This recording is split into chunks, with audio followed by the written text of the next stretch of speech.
Hello everyone, आप सभी का स्वागत है हमारे यूट्यूब चैनल पर। आज हम अपने इलास्टिसिटी ऑफ डिमांड चैप्टर के एक नए टॉपिक को डिस्कस करते हैं जिसका नाम है degrees of elasticity of demand. चलिए अपने टॉपिक को स्टार्ट करते हैं। यहाँ पर बताया गया है कि हमारी इलास्टिसिटी ऑफ डिमांड के 5 टाइप्स होते हैं। चलिए उन्हीं डिग्रीज को हम वन बाय वन करके डिस्कस करते हैं। सबसे पहले हम जान लेते हैं कि हमारे डिग्रीज के कितने टाइप्स और वह टाइप कौन कौन से होते हैं।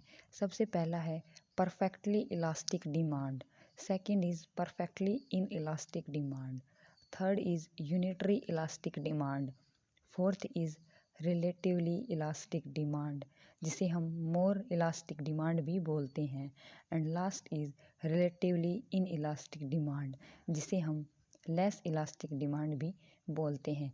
चलिए अब हम इन्हीं सभी डिग्रीज को वन बाय वन फिगर की हेल्प से अंडरस्टैंड करते हैं।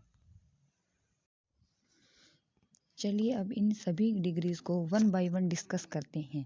सबसे पहले आता है perfectly elastic demand, when a little change in price lead to an infinite change in quantity demanded. यहाँ पर बताया गया है कि अगर प्राइसेस में थोड़ा सा भी चेंज किया जाता है तो क्वांटिटी डिमांडेड में इनफाइनाइट लेवल का चेंज हो सकता है। A small rise in price on the part of the seller reduce the demand to zero. अगर किसी भी सेलर के द्वारा किसी भी कमोडिटी के प्राइसेस में अगर थोड़ा सा भी इंक्रीज किया जाता है तो उसकी डिमांड है वो एक इनफाइनाइट लेवल तक चेंज हो सकती है और वह जीरो घटकर जीरो भी हो सकती है। और यहाँ पर फिगर में बताया गया है कि जो परफेक्टली इलास्टिक डिमांड कर्व होता है उसकी जो शेप होती है वो हॉरिजॉन्टल स्ट्रेट लाइन होती है जो कि पैरेलल टू एक्स एक्सिस होता है। चलिए अब नेक्स्ट पॉइंट को डिस्कस करते हैं। Next point is perfectly inelastic demand. Perfectly inelastic demand is opposite to perfectly elastic demand. जो परफेक्टली इन इलास्टिक डिमांड होती है वह हमारी परफेक्टली इलास्टिक डिमांड के बिल्कुल अपोजिट होती है। In the perfectly inelastic demand irrespective to any change in price और commodity the quantity demanded remains the same. यहाँ पर प्राइसेस में राइज और फॉल होने से क्वांटिटी डिमांडेड में किसी भी प्रकार का कोई भी परिवर्तन नहीं होता है।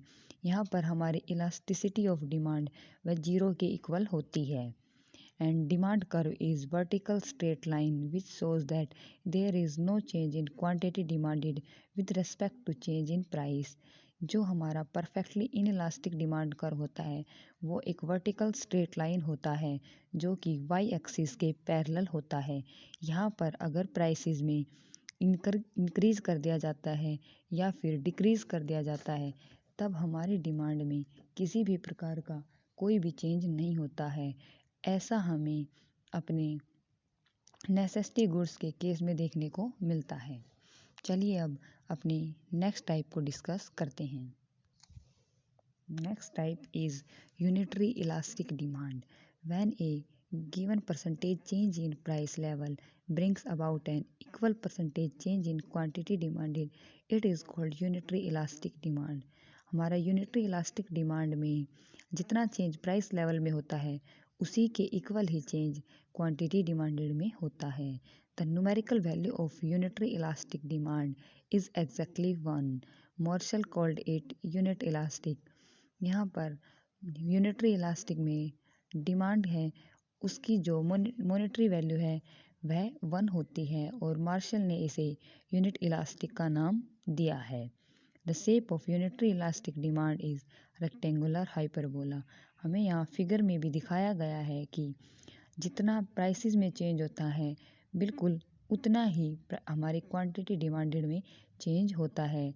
यहाँ पर वो यूनिटरी इलास्टिक डिमांड में हमारा डिमांड कर्व है वह एक रेक्टेंगुलर हाइपरबोला शेप में होता है।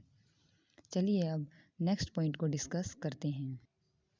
Next point is relatively elastic demand curve, when a small change in price leads to a big change in quantity demanded, it is called relatively elastic demand.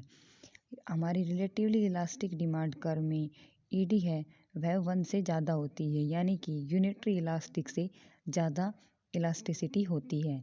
यहाँ पर price level में जितना change किया जाता है उससे ज़्यादा चेंज क्वांटिटी डिमांडेड में होता है और हम इसे हाईली इलास्टिक डिमांड के नाम से भी बोलते हैं। जैसा कि हमने पिक्चर में शो किया है, इसका जो डिमांड कर्व होता है वह फ्लैटर होता है और यहाँ पर फिगर में बिल्कुल क्लियर शो हो रहा है कि जिस लेवल से प्राइसेस में चेंज हो रहा है उससे ज़्यादा लेवल से हमारी क्वांटिटीज़ में चेंज हो रहा है। तो यहाँ पर इस फिगर से बिल्कुल साफ समझ में आता है कि यहाँ पर elasticity of demand more than 1 है, क्योंकि यहाँ पर प्राइसेस में जिस लेवल से चेंज हो रहा है क्वांटिटी डिमांडेड में उससे ज़्यादा लेवल से चेंज हो रहा है। चलिए अब अपने लास्ट पॉइंट को डिस्कस करते हैं। हमारा लास्ट पॉइंट है relatively in elastic demand. Relatively in elastic demand हमारा जो रिलेटिवली इलास्टिक डिमांड होता है उसका बिल्कुल अपोजिट होता है। यहाँ पर प्राइसेस में जितने लेवल से चेंज होता है क्वांटिटी डिमांडेड में उससे कम लेवल से चेंज होता है। यहाँ पर हमारी ईडी है यानी कि इलास्टिसिटी ऑफ डिमांड वो 1 से कम होती है। यहाँ फिगर में भी शो किया हुआ है, जितना प्राइसेस में चेंज हुआ है उससे कम ही चेंज हमारी क्वांटिटी डिमांडेड में हुआ है और इसका जो डायग्राम होता है वह फ्लैटर नहीं होकर बिल्कुल स्टीपर और बिल्कुल खड़ा सा होता है और इसे हम लेस इलास्टिक डिमांड भी बोलते हैं। तो अब हमारे ये पांचों डिग्रीज यहाँ पर कंप्लीट होते हैं। चलिए अब इस टॉपिक को यहीं पे क्लोज करते हैं। हमारा ये टॉपिक कंप्लीट होता है। Thank you.